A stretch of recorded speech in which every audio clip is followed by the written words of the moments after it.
రేపు వీకెండ్ కదా షాపింగ్కి వెళ్దాము 12 వరకు రెడీగా ఉండు. 12కి వెళ్తే ఏం సరిపోతుందిరా? 10 గంటలకు వెళ్ళిపోతాము, తొందరగా కూడా వచ్చేయచ్చు. సరే అయితే Next day. హలో రెడీ అయిన వారా? అరే రెడీయే కానీ మా ఇంట్లో చిన్న పంచాయతీ నడుస్తుందిరా, ఒక్క హాఫ్ అన్ అవర్ ఆగు, నేనే నీకు కాల్ చేస్తాను. సరే 1 hour later. అరే ఏమైందిరా? హాఫ్ అన్ అవర్ అన్నావు, 1 అవర్ అయింది, వస్తున్నావా లేదా? అరే మా నాన్న సంగతి తెలిసిందే కదరా, అస్సలు ఖాళీగా ఉండనివ్వట్లేదు, ఏదో ఒక పని చెప్తున్నాడు. ఒక్క హాఫ్ అన్ అవర్ టైం ఇవ్వు, ఏదో ఒకటి చెప్పొచ్చేస్తా. 2 hours later.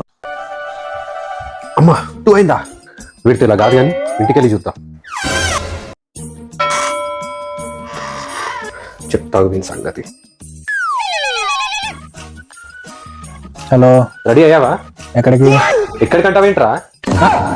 అదే అదే, ఎక్కడ్రా? వీకెండ్ ఫార్మింగ్ అని చెప్పి మొక్కలకి నీళ్లు పోయిస్తున్నాడు మా నాన్న, ఏం చేయాలి? ఎప్పుడు వచ్చారా? నువ్వు మంచి స్లీప్ ఉన్నావు కదరా, అప్పుడు వచ్చా. మొక్కలకు నీళ్ళు పోసే మొహమే నారా నీది? అదేంట్రా అలా అంటూ? మన ఇద్దరం కలిసి ఎంత పోయి సిగ్గుండాలరా. పోయి రెడీగా